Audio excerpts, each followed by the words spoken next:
G'day, legends. So, JDM has won the title. We have done... Alright, enough with the we jokes. But, JDM has won the title, and he has won the title in the welterweight division. One of the busiest, most exciting divisions that we have in the UFC today. What is going on inside the welterweight division is what we as MMA fans dream of. There is just so much action happening. There is so much fun matchmaking to be happening. So, we have pretty much guaranteed that it is going to be Jack Della versus Islam Makhachev, which means the rest of this already stacked and vying welterweight division is sort of messy. And what do we do with it? There's so many old heads still fighting. There's so many young guns up and coming. In this video today, we are going to be matchmaking the welterweight division for not just fight nights leading up until the Perth pay-per-view, but even going all the way into March of 2025 for UFC 325. Now, obviously, there's going to be injuries. Fights could play out so many different ways,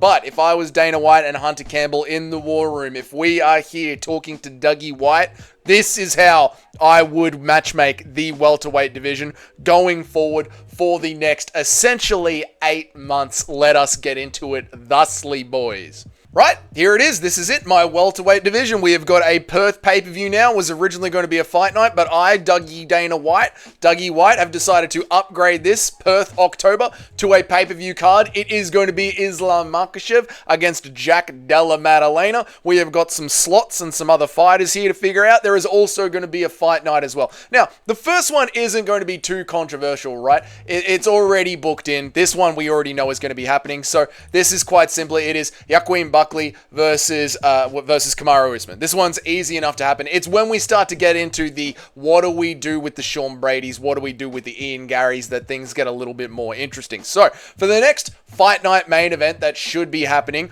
very, very soon as well, because a lot of these fighters are healthy and relatively ready to go. So, get them in there and get them fighting, because this division needs to get moving. The next one up is going to be Sean Brady. Now, Sean Brady is coming off an amazing win. An amazing win off the, at the time, ranked number one contender, Leon Edwards. He left the former champion, Leon Edwards, absolutely strikeless in the second round, and he deserves to be rewarded very well for that.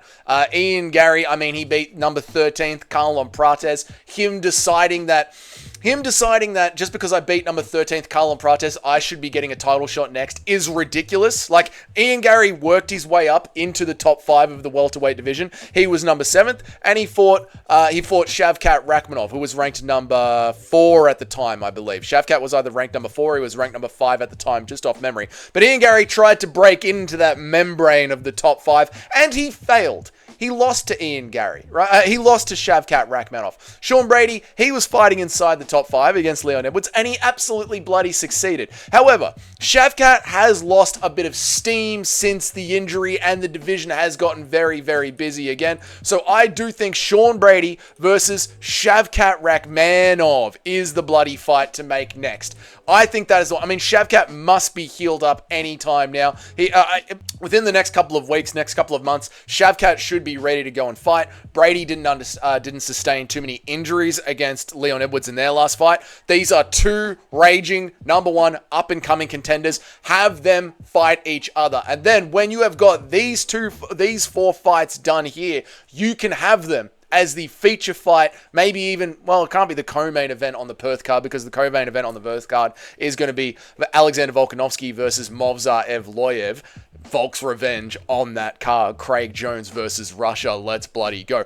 But you will essentially have the winner of these 2 fights here fight as maybe the feature fight on the card. Maybe they can do a fight night main event around the time of the Perth card in October. So you're essentially going to have what I believe is going to be happening in that fight. I think Joaquin Buckley is going to beat Kamaru Usman. So you'd have Joaquin Buckley versus the winner of this fight. Either it's going to be Sean Brady or it's going to be Shavkat Rakhmonov. Then, with the leftovers of the rest of the division, who the hell did I put here? Right, Leon Edwards. Yes, he got beaten up. He got beaten up by Brady, but his healing process should be... I don't think he sustained too many injuries. I think it was just ego. He posted a photo on Instagram, what was it, the Monday after the loss, that he was already back in the gym. He was still him, I think were his exact words. Absolutely not true. But Leon Edwards needs a fight to get back in there, and someone needs to bloody fight him. It is not going to be Belal Muhammad, because Belal Muhammad's face got absolutely shredded to pieces by JDM, so Belal Muhammad is going to need to sit out for at least one of these cycles of fights, which means it's going to be Ian Garry, represented by this rooster here. Ian Garry, represented by the Rooster versus Leon Edwards. Look, I know everyone on MMA YouTube, every single MMA fan wants to see Ian Garry versus Buckley. I know we all want to see that, the Buck versus the Cuck. I get it. Ian Garry, again, just beat number 13th. He hasn't worked his way into the top 5. Buckley is fighting a number one, like he is fighting for the belt. He is on path to fight for the belt. I don't think Ian should skip the queue past everybody else over Brady, over Shavkat, who have both got great wins in the top 5. Why does Ian get to skip over these three men here? Why does Ian get to skip over these three gentlemen here? I don't think he does, man. I think he should have to fight Leon Edwards next.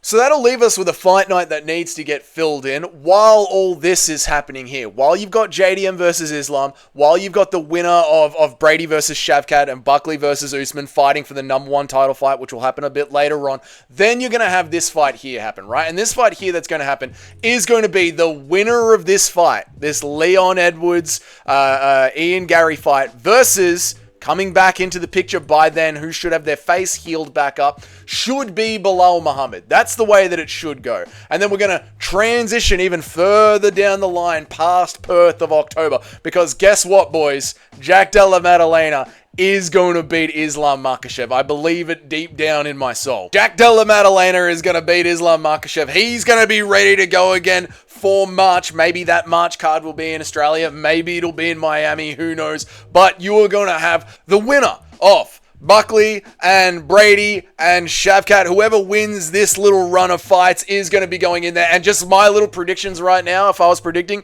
I would say out of all of this, it's going to be Buckley versus JDM. I know the Shavkat Brady fight, it's an interesting fight. Who knows?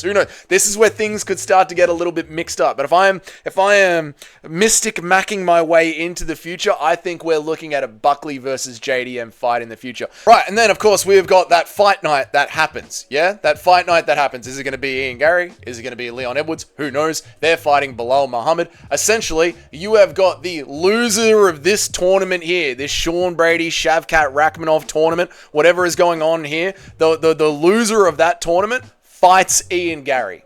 The loser of that tournament fights Ian Garry, or fights Leon Edwards, or fights Belal Muhammad. That is the way that you matchmake welterweight going forward, and that is the correct way to do it, which means I think we're going to miss out on the Buck versus the Cuck. That sucks. But we're going to get some great fights in between. And also in that March card of UFC 325, maybe even just before that one in that February card, you're going to have Islam Makhachev, who has lost, been slept by JDM. He is not going to want to retire on a loss. There is no way that the boys from Dagestan with Khabib's legacy are going to want to go out on a loss and retire on a loss. He is going to move back down to lightweight.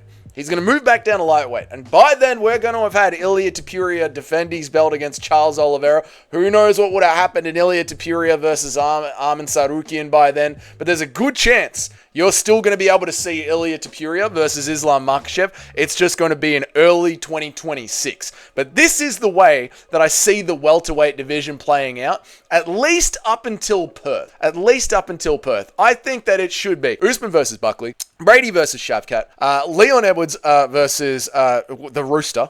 Leon Edwards versus the Rooster. Then you get a nice, tasty little fight night main event, co-main event there. And then, of course, you get a different fight night once Belal Muhammad's face is healed back up. Because I don't think Belal Muhammad is the kind of guy that wants to go out in a loss either. And someone brought this up in the chat. I don't remember who it was, but someone brought this up in the chat on the live stream.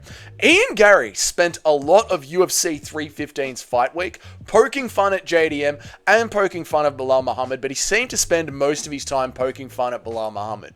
Fight night in Chicago, Ian Gary versus Bilal Muhammad after all the shit talking that went on there. There is still a little bit of fun to be had there. So this is one good scenario to be able to make out the rest of the welterweight division, which needs this action happening. We got to get this stuff going now. So that's that. Let me know what you think about this. Let me know about what you think about the matchmaking, the way that I've sort of played things out. What would you switch up? Let me know about it down there in the comments section. If this is your first time here, g'day, welcome. My name is Dougie. I make an MMA video every single day of the week, and I try and go live at least 3 times a week. If you want to know when all that happens, hit the subscription button down there. You hit the notification bell as well, so you know that when I go live. If you want to follow me on any of the bloody socials, there it is down there.